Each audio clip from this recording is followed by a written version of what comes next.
عزیز ہم وطنوں، السلام علیکم۔ ہمارے ماضی قریب کے ایک درویش منش شاعر ساغر صدیقی صاحب کا ایک مشہور شعر ہے، جس عہد میں لٹ جائے فقیروں کی کمائی، اس عہد کے سلطان سے کچھ بھول ہوئی ہے۔ ہمارے دور کے سلطانوں سے خدا جانے کتنی بھولیں ہو چکی ہیں اور کتنی بھولیں ہو رہی ہیں کہ یہاں امیروں کی کمائی بھی لٹ رہی ہے اور فقیروں کی کمائی بھی لٹ رہی ہے۔ نہ کسی کی جان و مال محفوظ ہے اور نہ ہی کسی کی عزت و آبرو محفوظ ہے۔ ایک وہ ریاست مدینہ تھی جس میں 22 لاکھ مربع میل کے وسیع و عریض علاقے پر مشتمل حکومت کا سربراہ اعلان کر رہا تھا کہ اگر فرات کے کنارے بکری کا ایک بچہ بھی پیاسا مر گیا تو عمر قیامت والے دن اس کے لیے بھی جواب دہ ہے۔ اور دوسری یہ ریاست ہے کہ جہاں انسان گاجر مولیوں کی طرح کٹ رہے ہیں، عزتوں پر حملے ہو رہے ہیں، مال و دولت چھینے جا رہے ہیں، مگر حکمران اپنے عشرت قدوں کے اندر چین کی نیند سو رہے ہیں۔ ہمارے ہی عہد کے ایک بزرگ حضرت ابو انیس صوفی برکت علی صاحب رحمۃ اللہ علیہ اپنے مقالات حکمت میں لکھتے ہیں کہ سلطان محمود غزنوی کی وفات کے بہت مدت بعد کسی شخص نے ان کی قبر پر مراقبہ کیا اور حالت کشف میں ان سے پوچھا کہ سنائیں کیسی گزری، تو انہوں نے کہا کہ میرے دور کے اندر جو ناجائز قتل ہوئے تھے ان کے حساب کتاب سے ابھی تک فارغ نہیں ہو سکا ہوں۔ خیر، بات چل رہی تھی فقیروں کی کمائی کے لٹنے کی۔ ایڈن ہاؤسنگ سوسائٹی کا مالک ڈاکٹر امجد 13,000 لوگوں سے اربوں روپے ہتھیا لیتا ہے، اور ان 13,000 لوگوں میں سے ہر فرد آگے ایک پورے خاندان کی نمائندگی کر رہا ہے۔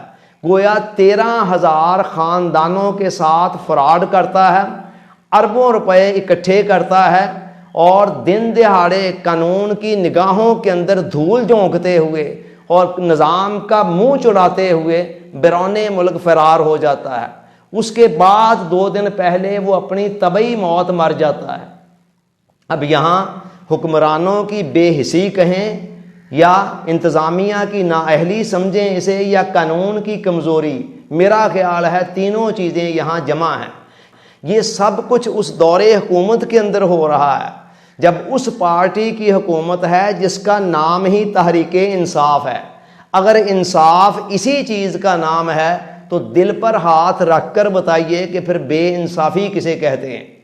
اگر یہ سب کچھ سیدنا عمر فاروق رضی اللہ تعالیٰ عنہ یا عمر بن عبدالعزیز رحمۃ اللہ علیہ کے دور حکومت میں ہوا ہوتا تو شام سے پہلے اس شخص کو نشانہ عبرت بنا دیا گیا ہوتا اور اسے اتنی مہلت دی ہی نہ جاتی کہ وہ اپنی طبعی موت مر سکے اور حرام کی جو کمائی اس نے جمع کی تھی پوری قوم کو لوٹ کر وہ اپنی اگلی نسلوں کو اور اپنے پچھلے لوگوں کو منتقل کر کے جا سکے۔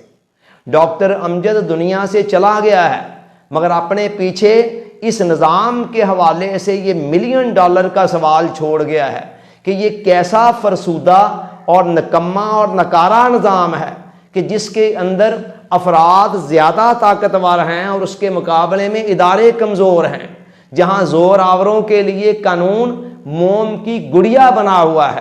ہماری سوسائٹی کا ایک بہت بڑا المیہ ہے۔ آپ چند دن پہلے دیکھیں کہ وزیر اعلیٰ پنجاب کی سخت سیکورٹی کے اندر لاہور کے اندر ملک مبشر قتل ہو رہا ہے۔ اب یہاں ایلیٹ کلاس کا یہ حال ہے تو عام لوگوں کی جان اور مال کے تحفظ کی کیا صورتحال ہو سکتی ہے؟ اور جو قاتل ہے وہ پہلے اپنے چچا کو قتل کر کے 8 سال سزا بھگت کر باہر آیا اور باہر آ کر ایک اور شخص کی جان لے کر دوبارہ جیل کے اندر چلا گیا۔ اس سوسائٹی کا بہت بڑا المیہ یہ ہے کہ لوگوں کے اندر نہ خدا کا خوف رہا ہے اور نہ قانون کا ڈر رہا ہے۔ کسی بھی سوسائٹی کے اندر جرائم کی روک تھام کے لیے ان دو میں سے کم از کم کسی ایک خوف کا ہونا ضروری ہے۔ جہاں ان دونوں میں سے کوئی بھی خوف باقی نہ بچے، وہاں سوسائٹی کے اندر جرائم کو پلنے پھولنے سے کون سی چیز روک سکتی ہے؟ یہ صورتحال سنجیدہ غور و فکر کا تقاضا کر رہی ہے، مگر سوال یہ ہے کہ یہ غور و فکر کرنا کس نے ہے؟ جو لوگ غور و فکر کرنے والے ہیں ان کے پاس اختیار کوئی نہیں ہے، اور جن کے پاس اختیار ہے وہ اپنے عشرت قدوں کے اندر، اپنی آسائشوں کے اندر، اپنی سہولتوں کے اندر، اپنی مراعات اور اپنے پروٹوکول کے اندر اتنا منہمک ہو چکے ہیں کہ ان کے پاس اتنا وقت ہی نہیں بچا کہ وہ غور و فکر کر سکیں۔